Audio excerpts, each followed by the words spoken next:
வணக்கம் நண்பர்களே, நான் ராகவேந்திர ஆரா. இது ஆரா அப்டேட்ஸ். இன்று ஜூன் 1ஆம் தேதி தமிழ்நாடு முதலமைச்சர் விஜய் அவர் 2 சட்டமன்ற தொகுதிகளில் நின்று வெற்றி பெற்று ராஜினாமா செய்த ஒன்றான திருச்சி கிழக்கு தொகுதி அங்கே வந்து இன்று மக்களுக்கு நன்றி தெரிவித்துள்ளார். இது பற்றியும் விடுதலை சிறுத்தைகள் கட்சியின் முதன்மை செயலாளர் ஆலூர் ஷானவாஸ் கடந்த சில வாரங்களாகவே அவரை சுற்றி பல்வேறு சர்ச்சை தகவல்கள் அவரை சுற்றி வந்து கொண்டிருக்கின்றன. கடந்த 2 வாரங்களாக அவர் துபாயிலே இருக்கிறார். இந்த நிலையில் ஆலூர் ஷானவாஸை மையமாக வைத்து திராவிட முன்னேற்ற கழகம் ஒரு அரசியல் ரீதியான ஒரு திட்டம் தீட்டி இருக்கிறது. அது என்ன? இந்த 2 விஷயங்களை பற்றி தான் இன்னைக்கு வீடியோவில் நம்ம பார்க்க போறோம். முதலில் முதலமைச்சர் விஜய் இன்று தான் ராஜினாமா செய்த திருச்சி கிழக்கு சட்டமன்ற தொகுதிக்கு வந்து அந்த தொகுதி மக்களுக்கு நன்றி சொல்லியிருக்கிறார். அதாவது தேர்தலுக்கு முன்பு டிவிகே தலைவராக விஜய் வந்து பல்வேறு இடங்களில் பிரச்சாரம் செய்தார். அப்போது அவர் என்ன பேசினாரோ அவருடைய டைலாக் மாடுலேஷன், அவரோட அந்த உரையாடல், அந்த தொனி இன்னும் அப்படியே தான் இருக்கிறது. முதலமைச்சராக ஆன பிறகு அவர் பங்கேற்கும் முதல் அரசியல் மேடை என்று கூட இதை சொல்லலாம். நேரு உள்விளையாட்டு அரங்கிலே முதலமைச்சர் பதவி ஏற்றதும் ஒரு ஸ்பீச் கொடுத்தாரு. அதற்கு அப்புறம் இப்போதான் அவர் முதன்முறையாக ஒரு அரசியல் மேடைக்கு வர்றாரு. அந்த அரசியல் மேடையில நீண்ட நேரம் பேசுகிற ஒரு வாய்ப்பையும் அவர் பெறுகிறார். திருச்சி கிழக்கு மக்களுக்கு நன்றி சொன்ன அதே நேரம் திருச்சி கிழக்கு சட்டமன்ற தொகுதி இடைத்தேர்தலுக்கான பிரச்சார கூட்டமாகவும் இதை முதலமைச்சர் விஜய் மாற்றிவிட்டார். அதாவது மற்ற தொகுதிகளோட பேர் அவர் சொல்லல. இடைத்தேர்தல் இங்க வரப்போகுது, அதில் உங்களிலிருந்து ஒருவர் தான் வேட்பாளராக இருப்பார். அவருக்கு நீங்கள் என்ன எப்படி ஆதரிச்சீங்களோ அதே மாதிரி அவரையும் ஆதரிக்கணும். 234 சட்டமன்ற தொகுதியும் நம்மளோடது தான். அதாவது அந்த கட்சி இந்த கட்சி என்ற பேதம் இல்லை என்றெல்லாம் சொன்னவர் இன்னொரு முக்கியமான விஷயத்தையும் பேசினார். அதாவது தேர்தல் பிரச்சாரத்தில் அவர் என்ன சொல்வாரோ, ஒரு தாரக மந்திரம் என்பதை போல போட்டி 2 பேருக்கு தான், ஒன்று டிவிகே இன்னொன்று டிஎம்கே என்று அவருடைய பாணியிலே மீண்டும் இன்று அதே சொல்லியிருக்கிறார். அதே போல அதிமுக என்ற வார்த்தையை கூட அவர் பயன்படுத்தாமல் மற்றும் பலர் என்றும், அதாவது திமுக தீய சக்தி, அதிமுக தீர்ந்து போன சக்தி என்றெல்லாம் சேடையாக பேசியிருக்கிறார்.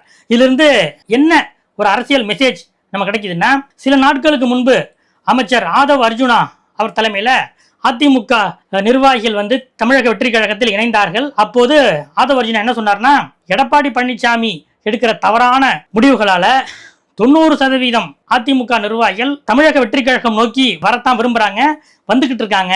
இனி வாரம் வீக்கெண்ட்ல இதே போல நிகழ்ச்சி நடத்தி அதிமுகவில் இருந்து வர்றவங்களை நாம இணைப்போம். இனிமே டிவிக்கே தான் உண்மையான அதிமுக என்ற அளவுக்கு ஆதவ் அர்ஜுனா பேசினார். அந்த மாதிரி உடைச்சு பேசவில்லையே தவிர, ஆதவ் அர்ஜுனா என்ன பேசினாரோ அதற்கு அக்னாலஜ் பண்ற மாதிரி, அதை அங்கீகரிப்பது மாதிரி, அதுக்கு ஒப்புதல் கொடுக்கிற மாதிரி இன்னைக்கு முதலமைச்சர் விஜய் பேசியிருக்கிறார். அதனால அதிமுகவிலிருந்து தமிழக வெற்றி கழகம் நோக்கி செல்ல இருப்பவர்கள் இன்னும் வேகமாக அந்த முடிவை எடுக்கிறார்கள். ஆதவ் அர்ஜுனா, அருண்ராஜ், புசி ஆனந்த் என்று இப்படி முக்கியமான மையங்களாக இருக்கிற பல்வேறு நபர்களையும் அமைச்சர்களையும் முக்கிய புள்ளிகளையும் அதிமுகவினர் அவர்களை சந்தித்து பேசி நாங்கள் வந்துடுறோம் என்று ஏற்கனவே டீல் பேசிக்கிட்டு இருக்காங்க. இனிமேல் அது வேகம் பெறும் என்பதைத்தான் விஜயுடைய இந்த பேச்சு காட்டுகிறது. அது மட்டுமல்ல, இன்னொரு முக்கியமான விஷயத்தையும் அவர் அழுத்தி சொல்லியிருக்கார். அதாவது விஜய் ஆட்சிக்கு வந்துவிடக் கூடாது என்பதற்காக திமுகவும் அதிமுகவும் இணைந்து ஆட்சி அமைக்க திட்டம் போட்டன என்பதை மக்கள் மன்றத்தில் மீண்டும் இன்னைக்கு அழுத்தம் திருத்தமாக அவர் பதிவு செய்திருக்கிறார். நாம ஏற்கனவே விஜயுடைய இடைத்தேர்தல் வியூகம் பற்றி சில விஷயங்களை பேசியிருந்தோம். அதாவது இந்த 4 அதிமுக உறுப்பினர்கள் ராஜினாமா பிளஸ் விஜய் ராஜினாமா செய்த இந்த திருச்சி கிழக்கு உள்ளிட்ட இந்த இடைத்தேர்தல்கள் வரும்போது டிவிக்கே நிற்கும், திமுகவும் அதிமுகவும் என்ன நிலைப்பாடு எடுக்கும் என்ற ஒரு கேள்வியை நாம் எழுப்பியிருந்தோம். அதற்கு விஜய் வந்து இன்னைக்கு சொல்லும் போது திமுக அதிமுக ரெண்டும் இதுவரை கடந்த 40-50 வருடங்களாக தாங்கள் செய்து வந்த அந்த பிழைப்பு தங்கள் கையை விட்டு போயிடக்கூடாது அப்படிங்கிறதுக்காக விஜயை ஆட்சியை நோக்கி வரக்கூடாது, விஜய் ஆட்சி அமைத்து விடக்கூடாது என்பதற்காக 2 பேரும் சேரக்கூட அவர்கள் திட்டம் போட்டார்கள் என்பதையும் இன்று உடைத்து பேசியிருக்கிறார். இதன் மூலம் இடைத்தேர்தலிலும் திமுக அதிமுக ரெண்டும் போட்டி போட்டா எளிதில் டிவிக்கு வெற்றி பெற்றுவிடும் என்ற எண்ணத்திலும் விஜய் இருக்கிறார் என்று சொல்கிறார்கள். இது ஒரு பக்கம். இன்னொரு பக்கம் விடுதலை சிறுத்தைகளின் முதன்மை செயலாளர் ஆலூர் ஷானவாஸ் கடந்த சில வாரங்களாகவே அவர் எதிலும் பட்டும் படாமல் தான் இருக்கிறார். அதாவது அவரோட சமூகத்தல பக்கங்கள் எடுத்து பார்த்தீர்கள் என்றால் மே 10ஆம் தேதிக்கு பிறகு அவர் பெரிதாக எந்த பதிவும் விட்டிருக்க மாட்டார். இன்னும் சொல்ல போனால் விடுதலை சிறுத்தைகள் கட்சியின் முதன்மை செயலாளர் என்ற அந்த அடைமொழியை கூட அவருடைய சமூகத்தல பக்கங்களில் இருந்து அவர் எடுத்துட்டார். அவர் வந்து அந்த கட்சி பேரையோ கட்சியில் உள்ள பதவி பேரையோ அவர் தன்னுடைய சமூகத்தல பக்கத்தில் வைத்துக் கொள்ளவில்லை. இதுவே சில நாட்களுக்கு முன்பு சர்ச்சையை கிளப்பியது. அப்போது விடுதலை சிறுத்தை கட்சிகளின் பொருளாளர் முன்னாள் சட்டமன்ற உறுப்பினர் SS பாலாஜி ஒரு பத்திரிகையாளர் சந்திப்பில் ஆலூர் ஷானவாஸ் விடுதலை சிறுத்தை கட்சியில் தான் இருக்கிறார், அவர் வந்து டெய்லி எங்க கட்சியில தான் இருக்காரு, எங்க கட்சியில தான் இருக்காரு, உங்கள்ட்ட நெஞ்சை திறந்து நாங்க நிரூபிக்க வேண்டிய அவசியம் இல்லை என்றெல்லாம் சற்று அழுத்தம் திருத்தமாகவே அவர் பேசியிருந்தார். அதே நேரம் ஷானவாஸ் இவ்வளவு நாள் துபாயில் என்ன செய்கிறார் என்ற ஒரு கேள்வியும் இயல்பாகவே எழுந்து கொண்டிருந்தது. இந்த நிலையில்தான் இந்திய யூனியன் முஸ்லீம் லீக் அந்த கட்சியின் தேசிய செயலாளர் பேராசிரியர் காதர் மொய்தீன் அவர் ஊடகங்களுக்கு அளித்து வரும் அந்த பேட்டிகள்ல இன்னைக்கு திருச்சி கிழக்கு சட்டமன்ற தொகுதியில் நன்றி தெரிவிக்கிற அந்த நிகழ்ச்சியில முதலமைச்சர் விஜய் பேசின அந்த கருத்தை முஸ்லீம் லீக் தேசிய செயலாளர் காதர் மொய்தீன் தொடர்ந்து ஒவ்வொரு பேட்டியாக அவர் அதை அழுத்தம் திருத்தமாக திமுகவும் அதிமுகவும் கூட்டணி வைக்க ஒரு விருப்பம் தெரிவித்து சில முயற்சிகளில் ஈடுபட்டன என்பதை பேராசிரியர் காதர் மொய்தீனே தொடர்ந்து பேட்டிகளில் பதிவு செய்கிறார். இந்த நிலையில் விடுதலை சிறுத்தைகள் கட்சியின் முதன்மை செயலாளர் கட்சியில் பட்டும் படாமல் இருக்கிறாரு. இப்படிப்பட்ட நிலைமையில திராவிட முன்னேற்ற கழகம் ஆலூர் ஷானவாஸை வைத்து ஒரு ஆபரேஷன் ஆரம்பிச்சிருக்காங்க என்று சில முஸ்லீம் இயக்க நண்பர்களிடமிருந்து நமக்கு தகவல் வந்தது. என்ன என்று விசாரித்த போது துபாயில் இருக்கும் ஆலூர் ஷானவாஸ் அவர் வந்து எல்லா முஸ்லீம் அமைப்புகளிலும் மிகுந்த ஒரு நற்பெயர் பெற்றவர், எல்லா இயக்கங்களிலும் அவருக்கு நல்ல நண்பர்கள் இருக்கிறார்கள். அவர் வந்து ஏற்கனவே இருந்த இஸ்லாமிய இயக்கங்கள் அது மட்டுமல்ல கட்சி கடந்த பல்வேறு நண்பர்களும் அவருக்கு இருக்கிறார்கள். அவர்களிடமெல்லாம் ஷானவாஸ் தொடர்ந்து ஆலோசித்துக் கொண்டிருக்கிறார்.